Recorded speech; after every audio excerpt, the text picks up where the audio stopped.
Assalamualaikum warahmatullahi wabarakatuh.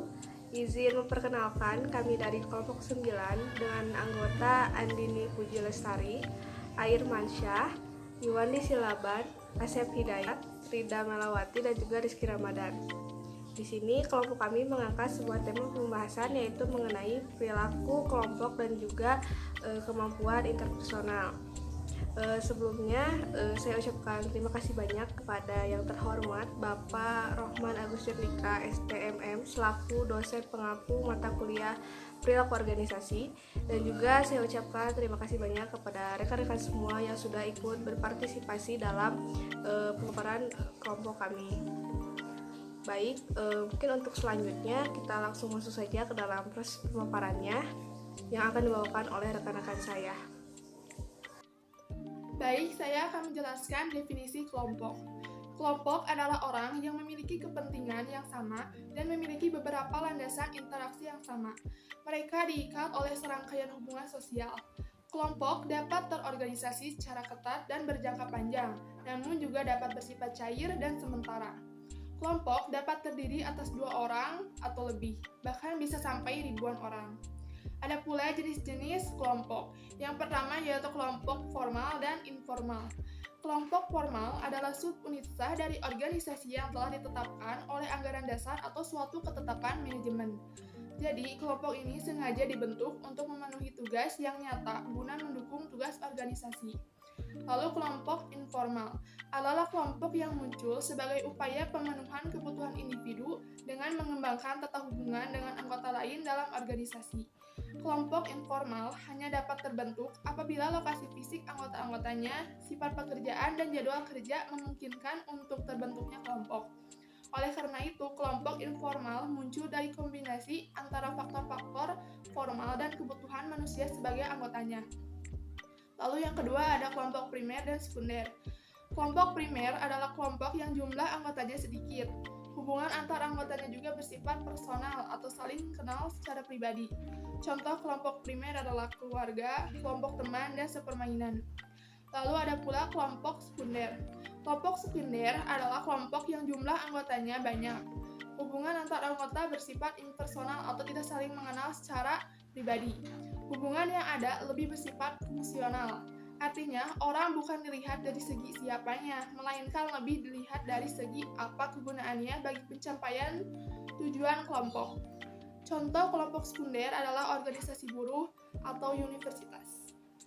Untuk jenis-jenis kelompok yang selanjutnya yang bagian C, yaitu kelompok keanggotaan dan rujukan. Yang pertama, keanggotaan. Dalam hal ini, keanggotaan adalah kelompok yang anggotanya secara administratif dan fisik. Kemudian rujukan. Kelompok rujukan yaitu kelompok yang digunakan sebagai alat ukur untuk menilai diri sendiri dan membentuk sikap. Yang bagian D, kelompok deskriptif dan perspektif.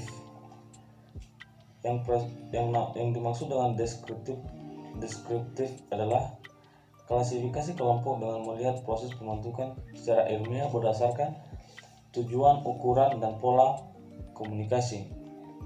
Kemudian perspektif. Kelompok perspektif yaitu kelompok yang mengacu pada langkah-langkah yang harus ditempuh anggota untuk mencapai suatu tujuan.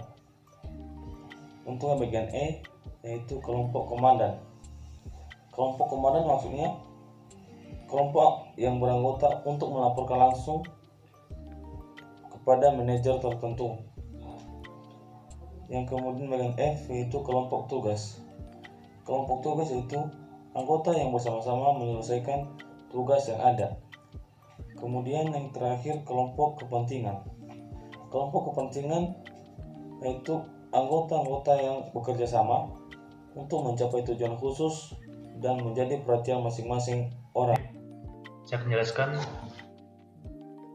ciri-ciri kelompok dari kelompok 9. Yang pertama, satuan yang nyata. Satuan nyata maksudnya adanya ciri khas dari suatu kelompok tersebut yang gampang diingat oleh orang ataupun personal. Yang kedua, memiliki struktur sosial. Yang memiliki struktur sosial adanya struktur sosial suatu kelompok dalam suatu masyarakat, sehingga masyarakat dapat tahu struktur organisasi kelompok tersebut dan personal yang menjalankannya. Yang ketiga, memiliki norma-norma yang mengatur. Norma-norma yang mengatur itu adanya norma budaya, norma kelompok, norma stratifikasi sosial, norma perubahan sosial yang diatur dan dijalankan tidak melenceng dari norma-norma tersebut. Yang keempat, adanya interaksi dan komunikasi antar anggota.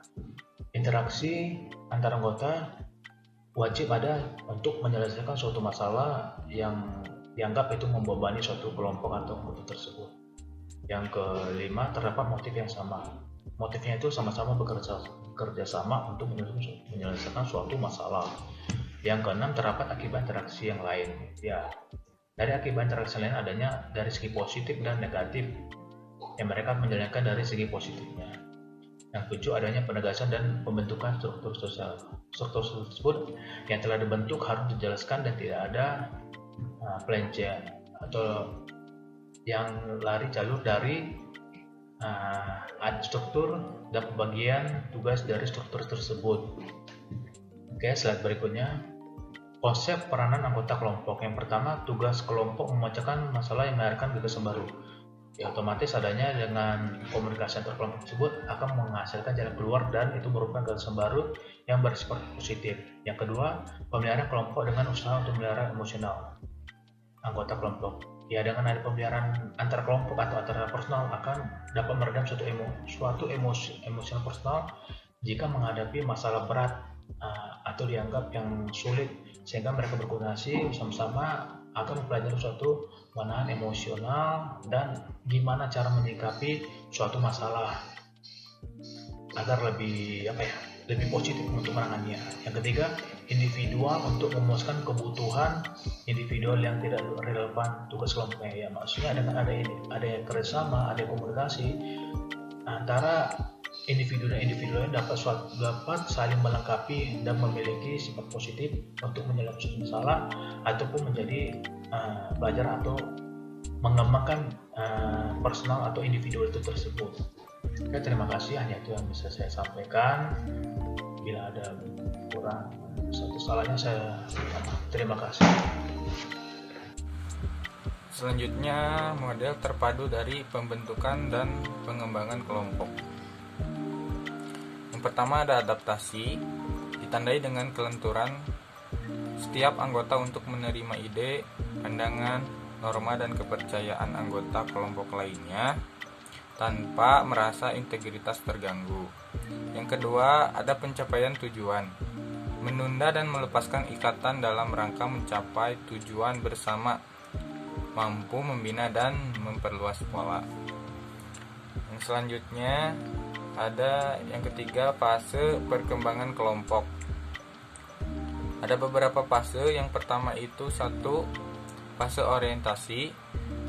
Fase orientasi adalah proses penerimaan dan menemukan persamaan serta perbedaan satu dengan lainnya. Pada fase ini terlihat kesatuan kelompok tapi masih nampak individual. Yang kedua ada fase bekerja. Sudah terlihat nyaman dan tujuan kelompok mulai ditetapkan, tetapi keputusan dibuat secara mufakat. Perbedaan ditangani dengan adaptasi dan pencegahan masalah. Ketidaksetujuan diselesaikan secara terbuka. Yang ketiga itu yang terakhir, yaitu fase terminasi. Fase ini fokus pada evaluasi dan merangkum pengalaman kelompok. Oke, baik, terima kasih kepada moderator. Nah, di sini ada kemampuan interpersonal. Nah, kemampuan interpersonal merupakan suatu kemampuan yang dimiliki oleh seseorang sehingga ia mampu berinteraksi sosial dengan sesamanya dengan tujuan untuk mengembangkan kerja secara optimal. Nah, di sini ada 5 aspek kemampuan interpersonal. Yang pertama yaitu kemampuan berinisiatif. Nah, inisiatif merupakan usaha pencarian pengalaman baru yang lebih banyak dan luas tentang dunia luar dan tentang dirinya sendiri dengan tujuan untuk mencocokkan sesuatu atau informasi yang telah diketahui agar dapat lebih memahami. Nah, yang kedua yaitu kemampuan bersikap. Kemampuan bersikap merupakan kemampuan seseorang untuk mengungkap informasi yang bersifat pribadi mengenai dirinya dan memberikan perhatian kepada orang lain. Oke, yang ketiga, kemampuan bersifat asertif.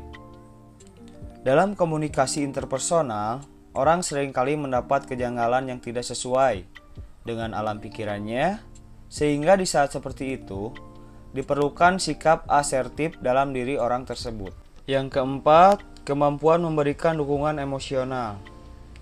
Nah, menurut Baumeister dan kawan-kawan, kemampuan memberikan dukungan emosional sangat berguna untuk mengoptimalkan komunikasi interpersonal antara dua individu. Sedangkan menurut Barker dan Lemle mengatakan bahwa sikap hangat juga dapat memberikan perasaan nyaman kepada orang lain dan akan sangat berarti ketika orang tersebut dalam kondisi tertekan dan bermasalah. Nah, yang terakhir, kemampuan mengatasi konflik. Setiap hubungan antar pribadi mengandung unsur perbedaan yang dapat menyebabkan terjadinya konflik. Konflik senantiasa hadir dalam setiap hubungan antar manusia dan bisa muncul karena berbagai sebab. Terima kasih, saya kembalikan kepada moderator. Baik, mungkin untuk proses pemaparannya sudah selesai.